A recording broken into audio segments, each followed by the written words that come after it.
5 minutes pour comprendre la chronique de vulgarisation philosophique sur Radio Laser. Bonjour à toutes et à tous. Nous sommes donc dans un problème assez complexe dont on peut dire qu'il porte des éléments de fanatisme, notamment de fanatisme religieux. Entendons-nous bien. Derrière le mot religion, il faut faire attention. On a déjà, il me semble, pour ceux qui ont essayé d'être attentifs à ces problèmes, considéré que nous voyons les religions maintenant plutôt sous l'angle d'idéologie religieuse. C'est-à-dire quoi ?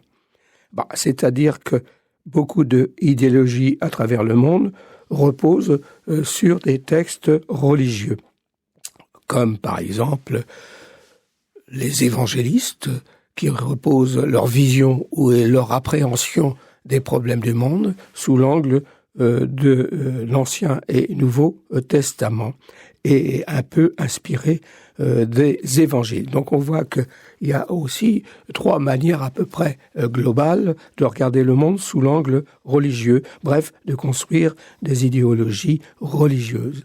Il y a par exemple s'appuyer sur l'Ancien Testament, et quand on l'approche sous un angle de lecture immédiate et non réfléchie, alors à ce moment-là, on a l'histoire du monde et l'histoire de l'humanité avec Adam et Ève, où on voit bien très bien ici que la faute originelle vient du côté de Ève, c'est-à-dire du monde féminin.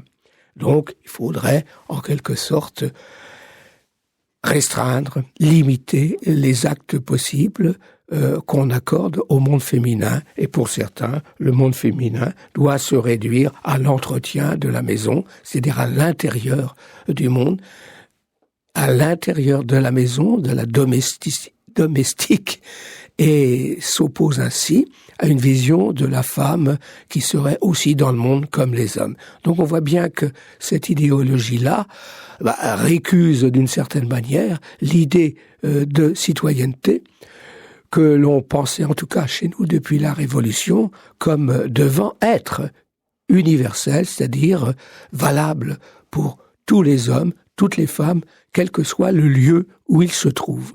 Donc une valeur vraiment universelle. Donc c'est un peu cette difficulté-là qu'on rencontre aujourd'hui, à travers notamment l'idéologie dominante qui a amené un certain Trump au pouvoir, qui s'est appuyé sur des interprétations portées par les évangélistes, mais aussi d'autres chrétiens, si vous voulez, un peu intégristes. Voilà pourquoi on peut s'interroger sur l'esprit démocratique de ce monde-là. Donc, il faut faire attention. Quand on parle de démocratie, il faut regarder aussi quelles sont les opinions qui alimentent ou n'alimentent pas cet esprit démocratique. Donc, il faut faire attention à cette question. Donc, c'est difficile d'être citoyen dans un monde qui affiche officiellement l'interprétation du monde à travers des textes d'ordre religieux, renvoyant par là les textes qui sont issus de la connaissance scientifique aux archives de l'histoire, et même parfois des pouvoirs, comme aux États-Unis, peuvent prendre des décisions qui limitent les activités scientifiques qui, elles, ont besoin d'une autonomie authentique. Donc, c'est facile, par des textes, de supprimer des institutions de débat scientifique, comme des cours internes au monde scientifique qui permettent de classer que tel type d'expérience est conforme ou pas conforme avec ce qu'exige l'esprit scientifique. Donc, il faut faire attention à cette question-là qui est importante.